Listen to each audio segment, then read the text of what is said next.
Olá! A aula de hoje será sobre arcadismo literário. O arcadismo foi um período literário que representou uma reação contra os excessos do período barroco, período literário anterior, que valorizava o rebuscamento, o conflito e a valorização dos detalhes, dos mínimos detalhes. O arcadismo ele propôs uma arte literária pautada na simplicidade e no equilíbrio. Os árcades foram considerados neoclassicistas porque eles valorizavam o retorno das artes clássicas, ou seja, a arte produzida em Roma e na Grécia Antiga. As datas que delimitam o início e o fim do arcadismo no Brasil são a publicação das obras poéticas de Cláudio Manuel da Costa em 1768, foi a obra que deu início ao arcadismo no Brasil, e em 1836 a publicação da obra Suspiros Poéticos e Saudades de Gonçalves de Magalhães inicia o romantismo no Brasil, finalizando assim com o arcadismo. O arcadismo foi um período literário que valorizou a natureza e a vida no campo, a busca do equilíbrio por meio da razão. Os poetas chamavam-se de pastores. Por quê? Porque pastores são aqueles que no campo criam os animais, cuidam dos animais. Os poetas adotavam pseudônimos, ou seja, pessoal, nomes falsos, nomes fictícios. E esses nomes eram meio esquisitos para os dias de hoje, tá, pessoal? Por quê? Porque eles eram de origem grega, de origem latina. O arcadismo valorizava os ideais de simplicidade, uma linguagem clara, simples e de fácil entendimento, tudo isso porque o barroco valorizava uma linguagem muito difícil, muito rebuscada. Todo o período literário vem com características para contrapor aquilo que foi valorizado no período literário anterior, e foi exatamente isso que o arcadismo fez em relação ao barroco. O arcadismo valorizava também os temas campestres, então na poesia sempre veremos a presença do campo, das flores, dos rios, das montanhas. Nós temos a valorização também da fuga da cidade, porque a cidade se tornou um lugar muito movimentado, a preocupação com a verdade, com a razão. Nós temos a valorização do belo por meio da racionalidade, o equilíbrio entre razão e sentimento. Por quê? Porque no barroco a valorização era muito mais do sentimento do que da razão. Idealização do amor e da mulher. Nós temos um poeta que nunca vai falar diretamente do seu amor, ele sempre vai dar voz a um pastor, tá? Por meio de um pseudônimo, de um nome fictício. Os artistas, eles sempre vão valorizar um lugar chamado de Arcádia, que é uma região lendária da antiga Grécia, tá, pessoal? Essa região, acreditavam os gregos, que era dominada pelo deus Pan, que é o deus da natureza, e habitada por pastores, que eram os poetas da época. Então os arcadistas, eles valorizavam sempre essa região lendária, esse fugir da cidade, porque eles acreditavam que o campo e a natureza serviam como lugar de inspiração para a poesia. Os arcadistas também buscavam o homem puro e natural, tá? O arcadismo ele valoriza também a pátria, o índio e a natureza brasileira. Todos esses aspectos que foram citados tornaram-se também elementos do período literário que veio após o arcadismo, que foi o romantismo. Então o romantismo ele utilizou muitas características do arcadismo, inovou com algumas novas, tá? Mas ele não refutou como o arcadismo fez com o período barroco. Então, pessoal, os críticos literários dizem que o arcadismo brasileiro foi muito mais natural, muito mais espontâneo, porque como o arcadismo valorizava a simplicidade, o homem natural, o homem puro, aqui no Brasil nós tínhamos esse homem natural, esse homem puro, que era o índio. Na Europa, eles não tinham um índio, então eles tiveram que imaginar, que inventar esse homem natural. Mas aqui no Brasil, nós tínhamos tudo isso que era valorizado pela arte arcadista, tá? Contexto histórico do arcadismo na Europa. O século XVIII ficou conhecido como o século das luzes. Por quê, pessoal? Porque nessa época o homem passou a ter mais liberdade para investir nas invenções, nos experimentos científicos, nos estudos filosóficos. Então esse período do século XVIII causou uma grande revolução na história da humanidade, porque pôs fim definitivamente à Idade das Trevas, né? Ou seja, a Idade Média, que tanto proibiu o homem de pesquisar, de fazer experimentos científicos. Então, a partir do século XVIII, definitivamente o homem teve liberdade para investir em conhecimento científico.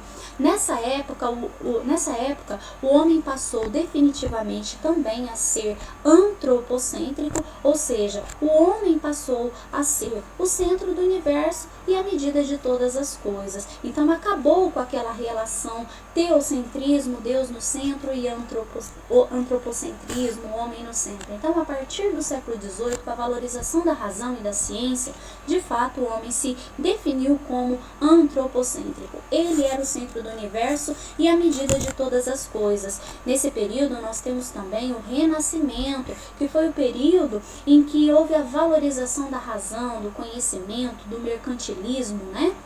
Da venda de mercadorias, da ascensão das indústrias, tá? Do consumo. Nós temos a ascensão da burguesia, que foi a classe social que surgiu lá durante o humanismo, tá? A classe social que veio aí para mudar a estrutura da sociedade. Então aquele homem que passou a ser rico, não pela nobreza familiar, sanguínea, mas rico por meio da venda de produtos, né? Então essa classe social foi chamada de burguesia, classe dos comerciantes.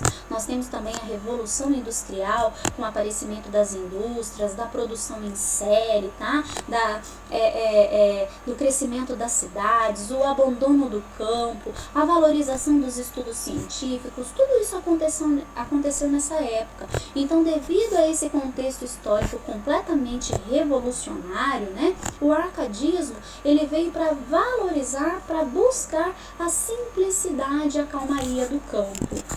No contexto histórico brasileiro, nós temos que, no século XVIII, o Brasil ainda era uma colônia portuguesa, e era a colônia portuguesa mais rentável. Por quê? Porque daqui eram tirados metais preciosos, pedras preciosas, e encaminhados para Portugal para manter a coroa portuguesa numa vida muito boa.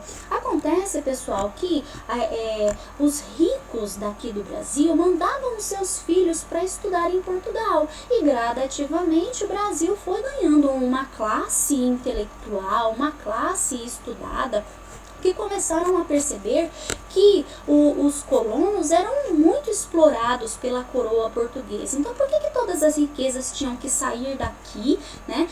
Todas as nossas riquezas iam embora para manter Portugal, e os habitantes aqui da colônia tinham que pagar pesados impostos. Então, as pessoas começaram a se revoltar contra esse sistema colonial. Então, começaram a se reunir para lutar pela independência do Brasil. Esse primeiro movimento de independência do Brasil foi chamado de Inconfidência Mineira, mas obviamente a coroa portuguesa utilizou toda a sua força para acabar com esse movimento revolucionário, e aí nós temos o Tiradentes, que é o principal representante da Inconfidência Mineira, que foi morto pela coroa portuguesa para servir de exemplo para que novas revoltas não surgissem aqui no Brasil, tá? No Brasil, nós temos vários poetas arcadistas também. O primeiro foi Cláudio Manuel da Costa, tá? Que escreveu a Obras Poéticas, que é a obra que inicia o arcadismo no Brasil. O nome fictício dele era Glouceste Saturnio. Nós temos o Tomás Antônio Gonzaga, que o nome fictício dele era Dirceu, que em suas poesias aparecem os dois grandes personagens, a Marília e o Dirceu, que são dois apaixonados, tá? Ele escreveu, além das poesias românticas, escreveu também Cartas Chilenas, que era uma obra bem crítica em relação ao sistema exploratório, tá? Que o Brasil vivia na época. Nós temos o José Basílio da Gama, que tinha como nome fictício Termindo Cipílio. Lembra que eu falei para vocês que os nomes, os pseudônimos, os nomes fictícios são bem estranhos, tá? Para os nossos dias, porque são de origem grega, de origem latina. E o principal livro do José Basílio da Gama foi o livro O Uruguai, tá? Frei José de Santa Rita Durão, que escreveu o livro O Caramuru, que é uma imitação da obra Os Lusíadas, do Camões, que escreveu essa obra lá no classicismo. Nós temos o Inácio da Silva Alvarenga, que tinha como nome fictício Alcindo Palmirendo, que escreveu a obra O Desertor das Letras, tá? Me perdoem aí pelo erro de digitação. E Manuel Inácio José de Alvarenga Peixoto, que tinha como nome fictício Eureste Fenício, que escreveu a obras poéticas, tá? Esses foram os principais poetas do arcadismo aqui no Brasil. É importante saber, pessoal, que nesse período o mundo vivia a Revolução Francesa, que foi desencadeada pela burguesia, pela classe social burguesa, tá? E essa revolução foi muito importante para toda a humanidade, porque ela trouxe leis, direitos para proteger o proletariado, ou seja, a classe trabalhadora. A busca pela simplicidade do arcadismo, na verdade, pessoal, era uma forma de protesto contra o luxo e o exagero da aristocracia, tá? Bem como também uma negação a tudo aquilo que foi valorizado no período literário anterior, que foi o barroco, tá? Aqui eu trouxe algumas imagens da cidade de Ouro Preto, em Minas Gerais, que foi o berço do arcadismo no Brasil, tá, pessoal? E a cidade histórica de Ouro Preto. Então aqui nós temos a imagem representando a casa, uma casa da época, tá? Que hoje são museus, só para vocês terem ideia como que era o Brasil no tempo do arcadismo. Aqui nós temos a casa de Tomás Antônio Gonzaga, que foi o poeta que criou dois grandes personagens, tá, da literatura brasileira, a Marília e o Dirceu, que eram dois grandes apaixonados, tá? Aqui é a casa dele, que hoje é um museu muito bem preservado, a casa por fora, tá? O Tomás Antônio Gonzaga, o Cláudio Manuel da Costa foram poetas que lutaram também durante a Inconfidência Mineira, tá, pessoal? Que lutaram contra a exploração portuguesa. Lembrando que Cláudio Manuel da Costa foi morto durante a Inconfidência Mineira, tá? Então, como eu disse, essa é a casa do Cláudio Manuel da Costa. Essa aqui é a biblioteca dele, que está lá, gente, muito bem preservada, para um dia, se vocês tiverem interesse, tá? A possibilidade de conhecer Ouro Preto. É assim uma história, é a história a céu aberto, tá? Muito bem preservada. A parte de fora da casa do Tomás Antônio Gonzaga, tá?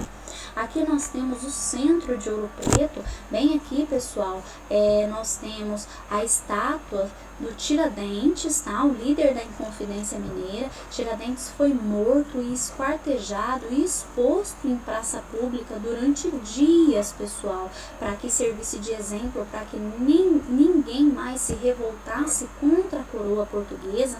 É interessante saber também, pessoal, que após a morte do Tiradentes, a casa em que ele morava foi salgada, tá, pessoal? Para quê? É uma simbologia. Por que salgaram toda a casa dele? Porque o sal, ele mata, ele corrói, para que nenhuma ideia revoltosa voltasse a nascer ali daquela família.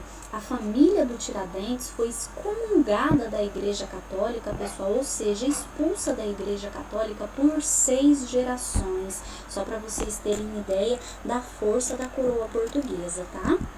Aqui é a estátua do Tiradentes, que fica bem na região central de Ouro Preto, tá? Aqui nós temos o chafariz, pessoal, que representa o lugar em que a Marília e o Dirceu, que são os personagens da poesia do Tomás Antônio Gonzaga, se conheceram, tá? Ó, a fonte fica assim na região central da cidade e todos podem ir e conhecer, tá, pessoal? É bem simples, bem fácil também. aqui a fonte, tá? Então, pessoal, um pouquinho de literatura, um pouquinho de arte, um pouquinho de história nesse período literário tão importante chamado arcadismo. Eu espero ter ajudado e lembrem-se, só o conhecimento pode nos libertar. Até a próxima!